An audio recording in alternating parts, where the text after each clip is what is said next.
Now, Bruce, just look right into the camera lens right here and tell us your name, your age, and where you were born. My last name is Lee, Bruce Lee. I was born in San Francisco in 1940. I'm 24 right now. And you worked in motion pictures in Hong Kong? Yes, since I was around 6 years old. And when did you leave Hong Kong? 1959, when I was 18. I see. Now... In 1965, Bruce Lee, a kung fu instructor in Seattle, was brought to Hollywood to audition for a movie after being spotted at a martial arts tournament. With no intention of acting in American films, Lee unknowingly began his trailblazing legacy of breaking racial boundaries. Bruce Lee established a frontier in Asian American identity with his rejection of Western xenophobia, which, through bridging Chinese and American media, allowed Chinese culture to be popularized and accepted by American audiences.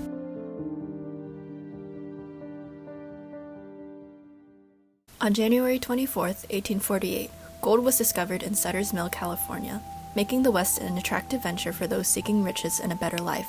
Against the famine, poor economy, and political instability plaguing China, America was a visionary land for Chinese peasants. Immigrants poured into the West Coast, occupying jobs to build the first transcontinental railroad. Little did they know, their presence would be treated as a threat to the country's well-being. On May 6, 1882, the Chinese Exclusion Act was passed, making it the first law to prohibit immigration on the basis of race. This 10-year ban kept out Chinese laborers as a reaction to Yellow Peril, the collective opinion that American jobs were being stolen and its culture ruined by foreign practices. Political cartoons illustrated the xenophobic sentiment, using thin, slanted eyes, yellow skin, and long braids to depict the unwanted Chinese, eventually influencing fictional applications of Yellow Peril. In 1913, British author Sax Rohmer created the character Fu Manchu as part of a book series. Rohmer himself described the character as the Yellow Peril incarnate in one man. These storylines revolved around the evil mastermind's plan of world domination against the white race, mirroring the real-life concerns shared throughout the West. Capitalizing on this xenophobia, American studios produced movies with white actors in yellowface. Using prosthetic eyes and fake accents, these movies exploited Asian cultures to make their plots feel more exotic. The only times that actual Asians could appear in film was if they were unsympathetic villains. Sesue Hayakawa and Anna May Wong were the first Asian actors to appear in American movies during the silent film era and golden age of Hollywood. However, their popularity was a product of the fear their heritage triggered, and were casted as sexually alluring and morally corrupt antagonists. Both faced backlash from Asians for their disgraceful and inaccurate portrayal of the culture, but lacked the social power to change this representation, and as a result became exiled by Asians and Americans for being the real-life villains to both stories. The dehumanization of Asians in film and television continued into the 1960s, where the emasculation of Asian men would be utilized for comedy. The characters Mr. Yuniyoshi and Hop Sing were the quintessential examples of the Asian comic relief character. They were domestic, incompetent, clumsy, annoying, and accentuated the glamour and normalcy the white characters embodied. When you don't see any positive representation, it doesn't make you feel good about your own heritage.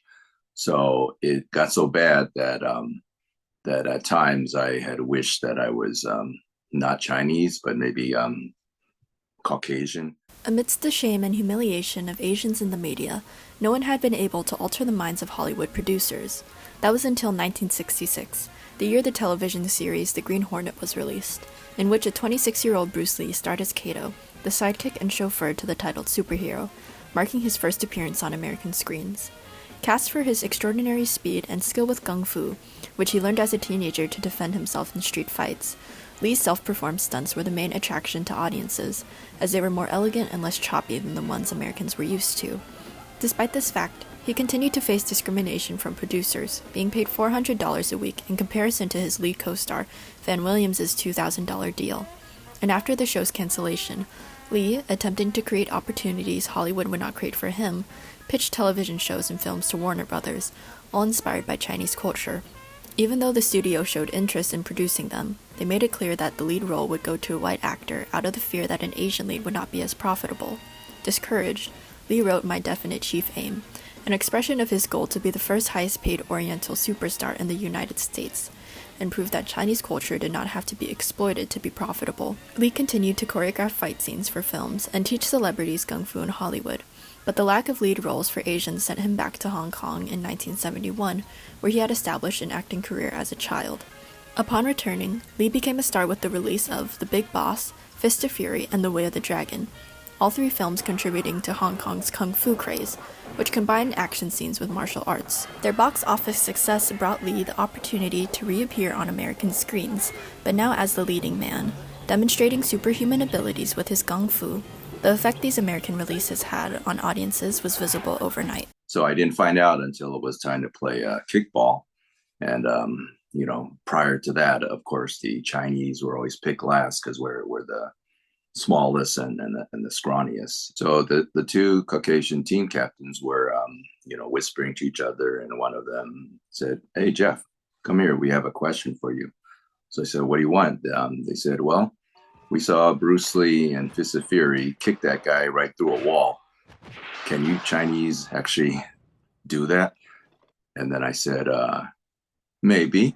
While Lee was fighting for Asian representation, other racial barriers were being broken with the civil rights and Black Power movements. Through his friendships with his first kung fu student, Jesse Glover, a black victim of police brutality, and NBA player Kareem Abdul-Jabbar, Lee's films became a symbol of solidarity and allyship for Black liberation. In New York, 42nd Street cheap grindhouse theaters played Lee's movies on repeat to Black moviegoers, unsuspectedly creating one of his most popular audiences, who were attracted to the uncommon sight of a non-white hero and his film's multi-ethnic representation, which was unorthodox to traditional Chinese films. Lee saw both ancient martial arts and America's racist emphasis on tradition as harmful to one's self-growth and the spread of Chinese culture.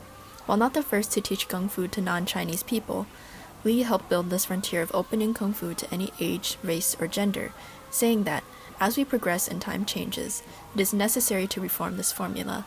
I, Bruce Lee, am a man who never follows these formulas of the fearmongers. So no matter if your color is black or white, red or blue, I can still make friends with you without any barrier. Because of the success Lee's Hong Kong films had in the US, Warner Brothers signed a contract with Lee to create the first joint production between a Chinese and American studio, including his own company, Concord Production. The film, Enter the Dragon, was set to launch Lee into international stardom. During its opening year, the film made $20 million, making it one of the highest-grossing films at the time and Hollywood's first movie with an Asian American in the lead role. Lee's dream was finally realized, but he was not there to witness it. July 20th, 1973, a month before the release of the film, Lee died from a brain edema at the age of 32, gaining posthumous fame and leaving behind his prolific legacy. While Lee's family and Hong Kong were grieving the sudden loss, directors hurried to find the next kung fu star and fill the highly profitable void Lee left. Most notably, Jackie Chan, previously a stuntman in Lee's films, became the top candidate to replace the deceased star. The second wave of the kung fu craze in the 1980s and 90s was triggered by Chan's slapstick comedy kung fu films, furthering the popularization of Chinese culture. However, the national spread of kung fu created the all Asians know martial arts stereotype.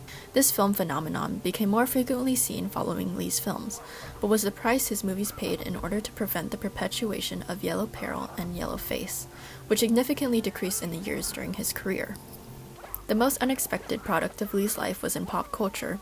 For Black audiences, Lee's influence emerged with the 1990s hip-hop group Wu-Tang Clan, whose music and debut album, Enter the Wu-Tang, 36 Chambers, served as an homage to the impact left on them by Lee's philosophies and beliefs in racial justice.